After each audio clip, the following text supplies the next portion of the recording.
ने क्यों छोड़ा इसका भी जवाब सुन लो। आज बोल रहा हूं तो आज बोल ही दूं, ठीक है। हालांकि मैं बोलना नहीं चाहता, ठीक है, कभी भी, लेकिन मैं बोल देता हूं, आपसे बता देता हूं। कुछ लोग कहते हैं कि निकाल दिया, सरेआम गलत है, ठीक है। अपनी स्वेच्छा से मैंने छोड़ा है। पैट का सिलेबस मैं अभी भी कंप्लीट करा रहा हूं। मैंने खुद बोला था कि मैं पैट का सिलेबस कंप्लीट कराऊंगा। दूसरा, कुछ परिस्थितियां थी, पर्सनली प्रॉब्लम थी कुछ, ठीक है। मैं ग्रेटर नोएडा नहीं जा सकता था क्योंकि ठीक है, अभी मेरी परिवार की स्थिति कुछ ऐसी है। मेरा छोटा बच्चा है, ठीक है, उसका पूरा जो ट्रीटमेंट वगैरह है वो यहीं के डॉक्टर से हो रहा है, आगरा के डॉक्टर से। और ये जो बच्चा है मेरा छोटा, ठीक है, उसकी जो मॉम है, उसकी जो मम्मी है, ठीक, वो ऑपरेशन से हुआ है, तो उनके भी दर्द होता है, ठीक है, तो उन्हें भी परेशानी है, तो उनका डॉक्टर भी यहाँ है। मैं ग्रेटर नोएडा चला जाता तो डॉक्टर चेंज करने में बहुत दिक्कत होती, क्योंकि यहीं से सारा ट्रीटमेंट हुआ है बच्चे का, डॉक्टर का, तो इन डॉक्टर से इलाज चल रहा है। ग्रेटर नोएडा से आगरा आना अगर कभी भी किसी परेशानी में, तो इससे आपको भी बहुत डिस्टर्ब होता है आपकी क्लासेस को लेकर, कि मैं अगर आपकी क्लास कोई बीच में वो करता, ठीक है, और मैं आगरा आता और मैं भी उससे परेशान होता, तो मैं ग्रेटर नोएडा नहीं जा पा रहा था, ठीक है। मैं आगरा से ही क्लास, और आगरा में मेरे पास रिसोर्सेज नहीं थे, मेरी क्लासेस में टेक्निकल प्रॉब्लम हो जाती थी कभी कभी, ठीक है, वो आपने देखा भी था, ठीक है। कोई ऐसा नहीं है बच्चों, ठीक है, कोई मनमुटाव नहीं है, कोई मतभेद नहीं है, कुछ ऐसा नहीं है ना। कभी अपना चलाने की सोची थी कभी। एक यूट्यूब चैनल था मेरा, जब मैं ऑफलाइन पढ़ाता था तो वो चैनल था, मोनेटाइज था, अच्छा खासा उस चैनल पर रेवेन्यू भी आता था। वो चैनल मैंने डिलीट कर दिया था जिस दिन मैंने RWA ज्वाइन किया था। मैंने कहा काम ही नहीं करना, मैंने कभी जीवन में नहीं सोचा था कि मैं संस्था को छोड़ूंगा, लेकिन परिस्थिति ऐसी बन गई कि मेरे सामने कोई विकल्प ही नहीं था, और ये मैंने आपसे पहले भी बताया, ठीक है। अब जैसे मैं आपको बताऊंगा, जैसे एक छोटी चीज बोलना चाहता हूँ। लेखपाल में एक ग्रामीण परिवेश का, ठीक है, पेपर था, ठीक है। थोड़ी सी मैं 2 मिनट आपसे बात करूंगा, फिर मैं आता हूं। ग्रामीण परिवेश जो है, ठीक है, वो सभी सब्जेक्ट, 4 सब्जेक्ट थे लेखपाल में, उनमें से एक सब्जेक्ट ग्रामीण परिवेश का 25 नंबर का था।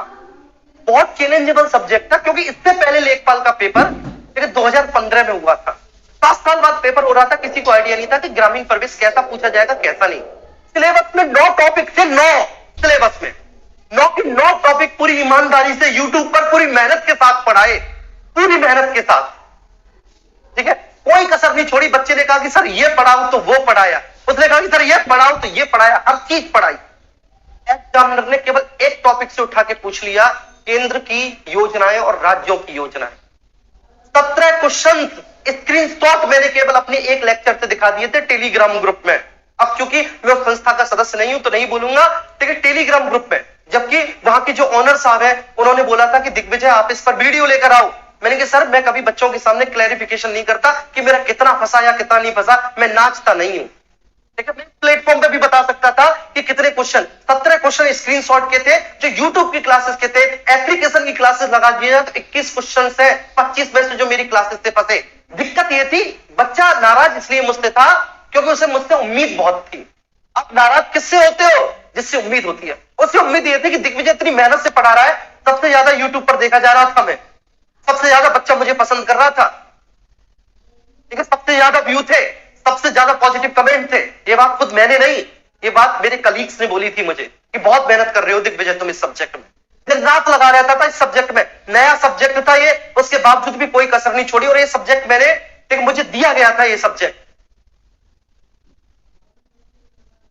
ठीक है ना, ये सब्जेक्ट मुझे दिया गया था, ये मुझे पता भी नहीं था। रात को, ठीक है, फोन आया था मेरे पास और बोला कि ये सब्जेक्ट आप पढ़ा रहे हैं, जबकि इससे पहले मुझे सब्जेक्ट का कोई आइडिया नहीं था। मैंने सिलेबस देखा, सिलेबस देखने से पहले ही मैंने हाँ कर दिया। मैंने कि मैं पढ़ाऊंगा चाहे कुछ भी सही, कितनी भी मेहनत होगी, मेहनत ही तो होगी और क्या होगा।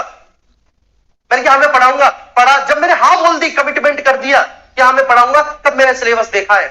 उसके बाद ली मैंने बुक, मार्केट से उठा के लाया की स्टडी, रात रात भर लगा रहता था, क्लासेस लेता था मैं। उस टाइम पे मेरी 4-4 क्लासेस चल रही थी। उस टाइम पे पॉलिटी पढ़ा रहा था, फिजिक्स पढ़ा रहा था, केमिस्ट्री पढ़ा रहा था, उस टाइम पे सुपर ट्रेट में ज्योग्राफी पढ़ा रहा था और ग्रामीण परिवेश पढ़ा रहा था मैं उस टाइम पे।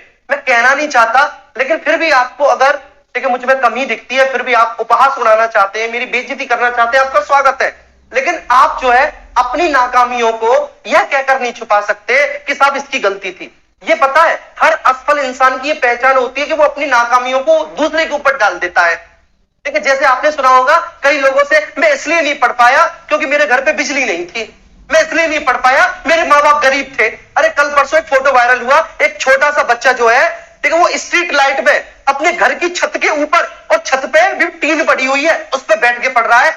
ऐसे होते हैं हिम्मती, ऐसे होते हैं साहसी बच्चे, ठीक है, जो कभी भी परिस्थितियों के मोहताज नहीं होते, संसाधनों के मोहताज नहीं होते, ऐसे होते हैं।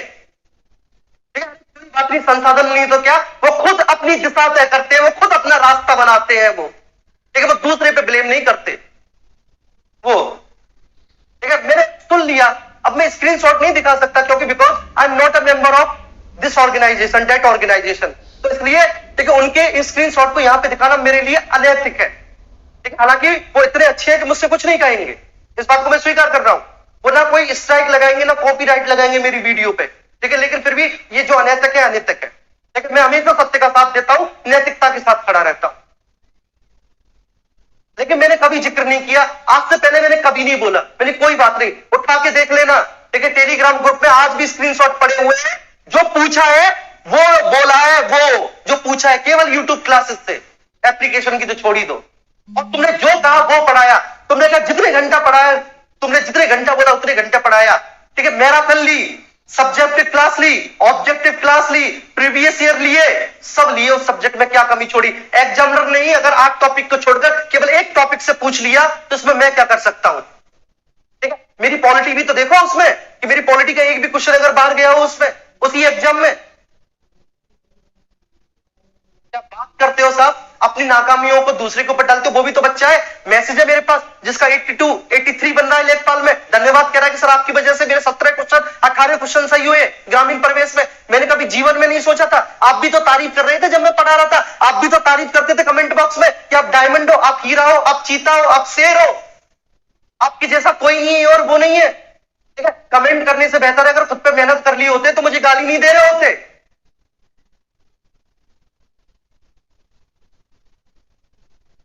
ठीक है, मैं बोलता नहीं हूं सर, मैं बोलता नहीं हूं, मैं जानता सब हूं, ठीक है, और ना मुझे कभी जरूरत पड़ती। ये मेरे ऑनर साहब के शब्द थे मुझसे, उन्होंने बोला था आप वीडियो लाओ, मैंने मना कर दिया कि सर मैं उछल कूद करने वाला प्राणी नहीं हूं कि मैं बोलूं बच्चों से ये फंसा, ये फंसा, ये फंसा, देखो देखो ये फंसा।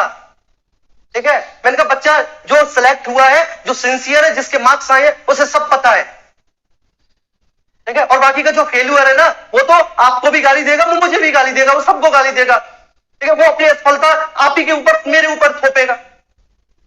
ठीक है ना, बच्चा तो ये भी बोल रहा है, वो भी बोल रहा है, सब बोल रहा है। अब मैं यहां पे क्या जिक्र करूं उसका?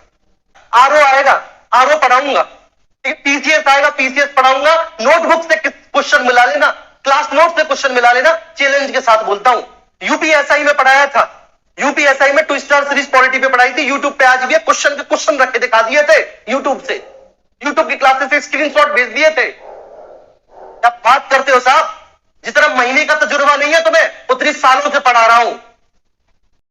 लेकिन फिर भी आपको लगता है कि इसे गाली देनी चाहिए, तो आराम से आप दे सकते हो, आपको पूरी स्वतंत्रता है। ठीक है, मैं बस आपको देखना चाह रहा था कि आप कौन सी गाली दे रहे हैं मुझे।